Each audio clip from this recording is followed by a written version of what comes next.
1950 India குடியரசு நாடாக அறிவிக்கப்பட்ட அடுத்த நாள்லேருந்தே இந்தியர்கள் அனைவரும் ஒரு தாய் மக்கள் அப்படிங்கிற உணர்வோட தான் நம்ம வாழ்ந்திருக்கணும். ஆனா அந்த உணர்வை மக்களிடையே முழுமையா வரவிடாம தடுப்பதற்காக சில வதந்திகள் மக்களிடையே பரப்பப்பட்டிருக்கு. இந்த வதந்திகளின் காரணமாக இந்தியாவின் வடக்கு பகுதியில் வாழ்பவர்கள் ஆரியர்கள் என்றும் இந்தியாவின் தென்பகுதியில் வாழ்பவர்கள் திராவிடர்கள் அப்படின்னும் மனதளவுல பிரிக்கிறாங்க. இதன் காரணமாக ஒரு விவாதம் முன்வைக்கப்படுது. அதாவது இந்தியாவின் பூர்வ குடிமக்கள் ஆரியர்களா இல்லை திராவிடர்களா? இதைத் தொடர்ந்து ஒரு வலுவான கருத்து மக்களிடையே பரப்பப்பட்டுச்சு. அதுதான் ஆரியன் இன்வேஷன், அதாவது ஆரிய படையெடுப்பு.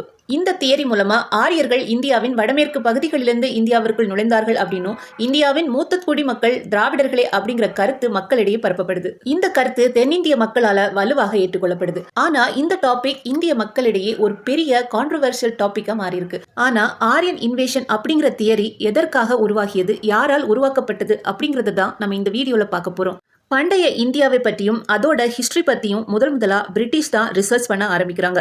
அவங்க இந்தியாவுக்கு வரதுக்கு முன்னாடி ஒரு தெளிவான இந்திய வரலாறு எழுதப்படலை அப்படிங்கிறதே உண்மை.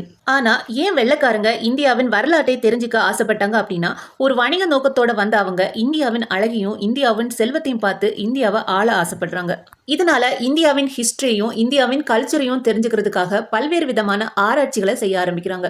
அந்த வகையில் இந்தியாவோட வரலாற்றை முதலா வில்லியம் ஜான்ஸ் அப்படிங்கிறவர் படிக்க ஆரம்பிக்கிறாரு. அதோடு இல்லாமல் 1784 இந்திய வரலாற்றை படிப்பதற்காகவே ஏசியாட்டிக் சொசைட்டி ஆஃப் பெங்கால் அப்படிங்கிற ஒரு குரூப்பை ஃபார்ம் பண்ணுறாரு.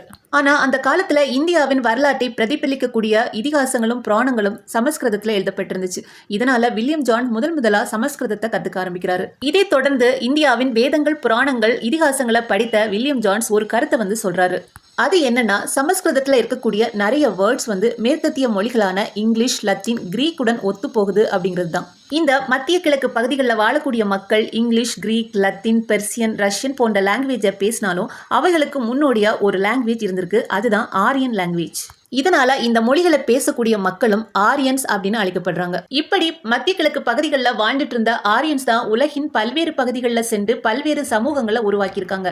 அந்த வகையில் அவர்களில் ஒரு பகுதியினர் இந்தியாவிற்கும் ஒரு சமூகத்தை உருவாக்கியிருக்காங்க அப்படின்னு வில்லியம் ஜான் சொல்றாரு.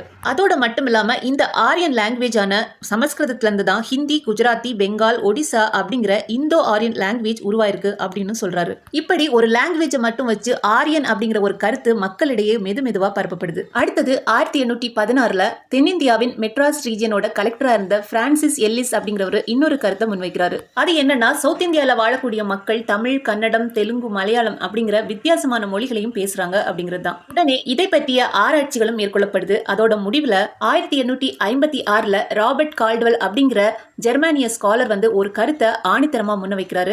அதாவது தென்னிந்திய மொழிகளுக்கும் இந்தோ ஆரியன் லாங்குவேஜுக்கும் எந்த விதமான தொடர்பும் கிடையாது. தென்னிந்தியால பேசக்கூடிய மொழிகள் திராவிட மொழிகள் அப்படிங்கிற கருத்தை தன்னோட புத்தகத்துல முதலாக யூஸ் பண்றாரு ராபர்ட் கால்டுவெல். ஆனா இந்த கருத்தை அவர் எங்கிருந்து எடுத்துக்கிறாரு அப்படின்னு பார்த்தோம்னா, இந்தியாவில் சமஸ்கிருதத்தால் எழுதப்பட்ட புராணங்கள்ல நிறைய இடங்கள்ல தென்னிந்தியர்களை குறிப்பதற்காக திராவிடம் அப்படிங்கிற வேர்டு யூஸ் பண்ணிருக்கிறதா சொல்லியிருக்காரு. அப்படின்னு பார்த்தா கூட திராவிடம் அப்படிங்கிற சொல் வடமொழியில இருந்து வந்திருக்கே தவிர தென்னிந்திய நூல்கள்ல எதிலையுமே திராவிடம் அப்படிங்கிற வேர்டு இல்ல அப்படிங்கிறது தான் குறிப்பிடத்தக்கது. இப்படியே இந்தியால 2 குரூப் ஆஃப் பீப்புள் இருக்காங்க அப்படிங்கிற கருத்து கொஞ்சமா பரப்பப்படுது.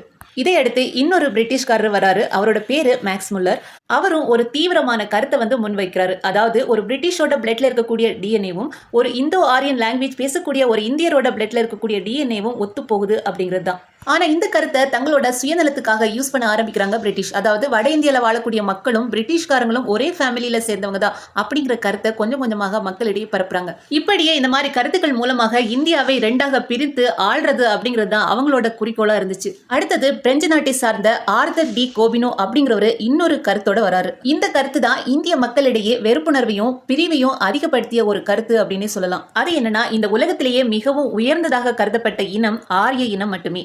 அது மட்டும் இல்லாம இந்த உலகத்தை நாகரிகம் உள்ளதாக மாற்றக்கூடிய வலிமை ஆரியர்களுக்கு மட்டுமே உண்டு அப்படிங்கிற கருத்தை முன்வைக்கிறாரு. இதனால் பிரிட்டிஷ் மட்டும் இல்லாம இந்தியாவில் இந்தோ ஆரியன் லாங்குவேஜ் பேசக்கூடிய ஆரியர்களாக கருதப்படும் இந்தியர்களும் உயர்ந்த வகுப்பை சார்ந்தவர்கள் அப்படிங்கிற கருத்தை பரப்புறாங்க. அதோட இந்தோ ஆரியன் லாங்குவேஜ் பேசாத மக்கள் தாழ்த்தப்பட்டவர்கள் அப்படிங்கிற கருத்தையும் முன்வைக்கிறாங்க. ஆனா இந்த கருத்து கூட இந்திய சமூகத்தின் இடையே பிரிவினையை ஏற்படுத்த யூஸ் பண்ண ஒரு யுக்தி அப்படின்னு சொல்லலாம். ஆனா இந்த கருத்து பல இந்தியர்களால ஏற்றுக்கொள்ளப்பட்டுச்சு அப்படின்னு சொல்லலாம். ஆனா இந்த அனைத்து அனைத்து கருத்துக்களையும் பொய்யாக்குற விதத்துல 1920 ஹரப்பா அப்படிங்கிற பிளேஸ்ல சிந்து சமவெளி நாகரிகம் கண்டுபிடிக்கப்படுது. பல கட்ட அகழ்வாராய்ச்சிகளின் படி இந்த சிந்து சமவெளி நாகரிகம் ஒரு நவீன நாகரிகம் அப்படிங்கிறதும் தெரிய வருது. அதோடு மட்டும் இல்லாம இந்த நாகரிகம் தான் உலகத்திலேயே மிகவும் பழமையான நாகரிகம் அப்படிங்கிறதும் தெரிய வருது. அது வரைக்கும் தாங்கள் தான் உயர்ந்த வகுப்பை சார்ந்தவர்கள் என்றும் இந்த உலகத்துக்கு நாகரிகத்தை கத்துக் கொடுப்பவர்கள் என்றும் சொல்லிக் கொண்டிருந்த பிரிட்டிஷோட வார்த்தைகள் பொய்யானது.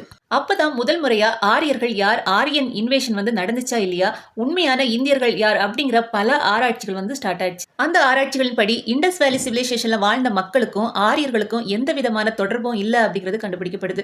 அப்போ இந்த சிந்து சமவெளி பகுதியில வாழ்ந்த மக்கள் யார் அப்படிங்கிறதுக்கான ஒரு சிறிய தெளிவு 2011 கிடைக்குது. 2011 ஹரியானா மாநிலத்தில் இருக்கக்கூடிய ராக்கிகர் அப்படிங்கிற பிளேஸ்ல 4500 வருடங்கள் பழமையான ஒரு பெண்ணின் ஸ்கெலிட்டன் கிடைக்குது. அந்த ஸ்கெலிட்டனுக்கு ஆராய்ச்சியாளர்கள் 14411 அப்படிங்கிற பேரை வைக்கிறாங்க. அதன் பிறகு அந்த பெண்ணின் எலும்பு கூட்டிலிருந்து எடுத்த டிஎன்ஏவை ஆராய்ச்சி பண்ண ஆரம்பிக்கிறாங்க. பல்வேறு கட்ட ஆராய்ச்சிகளின் முடிவுல 2019 இதோட ஆய்வறிக்கை வெளிவருது. அதன்படி சுமார் 4500 ஆண்டுகளுக்கு முன்பே சிந்து சமவெளியில் வாழ்ந்த இந்த பெண்ணின் டிஎன்ஏவானது தென்னிந்தியாவில் பல்வேறு காலகட்டத்தில் வாழ்ந்த மனிதர்களின் டிஎன்ஏவோடும் அதே மாதிரி இந்தியாவின் வடமேற்கில் இருக்கக்கூடிய ஈரானிய ஃபார்மர்ஸின் டிஎன்ஏவோடும் ஒத்து போறதை கண்டுபிடிக்கிறாங்க. அதே மாதிரி இந்த பெண்ணின் உடம்புல இருந்து எடுக்கப்பட்ட டிஎன்ஏ மத்திய கிழக்கில் வாழ்ந்த ஆரியர்களின் டிஎன்ஏவோட கொஞ்சம் கூட ஒத்து போகல அப்படிங்கிறது தான் உண்மை. அப்போ சிந்து சமவெளி நாகரிகம் எப்படி உருவாகி இருக்கலாம் அப்படிங்கறதோட கருத்து சில ஊகத்தின் பேர்ல சொல்லப்படுது. அது என்னன்னா, பல்லாயிரக்கணக்கான ஆண்டுகளுக்கு முன்னாடி ஆப்பிரிக்காவில் வாழ்ந்த மூத்த குடிமக்கள் மைக்ரேட் ஆகி இந்தியாவுக்குள்ள நுழைறாங்க. இந்தியாவிற்குள் நுழைந்த அவர்கள் கொஞ்சம் கொஞ்சமாக இந்தியா முழுவதும் பரவ ஆரம்பிக்கிறாங்க. அப்படியே பல ஆயிரக்கணக்கான ஆண்டுகளுக்கு அப்புறம் இந்தியாவின் வடமேற்கில் வாழ்ந்து கொண்டிருந்த ஈரானிய ஃபார்மர்ஸ் இந்தியாக்குள்ள நுழைறாங்க. அப்படியே இந்தியாவில் ஆல்ரெடி வாழ்ந்துட்டு இருந்த ஆப்பிரிக்க மூத்த குடி மக்களும் அந்த ஈரானிய ஃபார்மர்ஸும் இணைந்து ஒரு புதிதான ஒரு நாகரிகத்தை உருவாக்குறாங்க. அதுதான் சிந்து சமவெளி நாகரிகம். ஆனா இந்த கருத்து கூட சில எவிடன்ஸை பேஸ் பண்ணி ஊகத்தின் அடிப்படையில் சொல்லப்பட்ட கருத்தா கூட இருக்கலாம். இருந்தாலும் உலகத்தின் மிக பழமையான நாகரிகத்தில் வாழ்ந்த இந்த மக்கள் இயற்கையையும் கல்லால் செய்யப்பட்ட கடவுள்களையும் வணங்கி இருக்காங்க அப்படிங்கிறதுக்கு நிறைய எவிடன்ஸ் கிடைச்சிருக்கு. அடுத்தது சிந்து சமவெளி நாகரிகம் ஆரியர்களின் படையெடுப்பால் தான் அழிக்கப்பட்டது அப்படிங்கிற ஒரு தியரியும் போயிட்டு இருந்துச்சு. ஆனா சிந்து சமவெளியில கைப்பற்றப்பட்ட எந்த ஒரு பொருளுமே ஒரு போர் நடந்ததுக்கான சூழலை பிரதிபலிக்கல அப்படிங்கிறது தான் உண்மை. சிந்து சமவெளி நாகரிகம் அழிந்ததற்கான மிக முக்கிய காரணம் இயற்கை சீற்றங்கள் தான் அப்படின்னு சொல்லப்பட்டு இருக்கு. அதன்படி மாடர்ன் இந்தியாவில் வாழ்ந்துட்டு இருக்கக்கூடிய மக்களின் டிஎன்ஏ பெரும்பாலும் ஆப்பிரிக்கா மற்றும் ஈரான் ரெண்டும் சேர்ந்த ஒரு கலவையான டிஎன்ஏ அப்படிங்கிறது தான் உண்மை. அப்போ ஆரிய இன மக்கள் இந்தியாவுக்குள் வரவே இல்லையா அப்படின்னு கேட்டா கண்டிப்பா வந்திருக்காங்க. அதாவது இண்டஸ் வேலி சிவிலைசேஷனோட அழிவுக்கு அப்புறம் கிமு 2000 வருஷங்களுக்கு முன்னாடி மிக குறைவான ஆரிய இன மக்கள் மைக்ரேட் ஆகி இந்தியாவுக்குள்ள வந்திருக்காங்க. அதுக்கப்புறம் இந்தியா மக்களோட வாழ தொடங்கிய ஆரியன்ஸ் அவங்க கல்ச்சர் அப்படியே விட்டுட்டு இந்தியன் கல்ச்சரை ஃபாலோ பண்ணி வாழவும் ஆரம்பிச்சிருக்காங்க. இது எப்படி நிரூபிக்கப்பட்டிருக்கு அப்படின்னு பாத்தீங்கன்னா, கிமு 2000 வருஷங்களுக்கு உட்பட்ட மனித உடல்களின் எலும்புகளில் எடுக்கப்பட்ட டிஎன்ஏவை செக் பண்ணும்போது அதுல சில எலும்புக்கூடுகளில் இருந்து எடுக்கப்பட்ட டிஎன்ஏக்கள் 3 இனங்களின் கலவையாக இருக்கிறத கவனிக்கிறாங்க. இந்த டிஎன்ஏ ஆப்பிரிக்கர்களின் டிஎன்ஏவையும் ஈரானியர்களோட டிஎன்ஏவையும் ஆரியர்களோட டிஎன்ஏவையும் பிரதிபலிச்சிருக்கு. இதன்படி ஆரியர்கள் இந்தியால வாழ்ந்ததற்கான ஆதாரங்களும் கிடைச்சிருக்கு. இப்படியே இந்த தியரி மாறி மாறி நீண்டுட்டே போயிட்டு இருந்தாலும் கூட இந்தியர்கள் அனைவரோட உடம்பிலும் ஒரே மாதிரியான டிஎன்ஏ தான் இருக்கு அப்படிங்கிறது நிரூபிக்கப்படுது.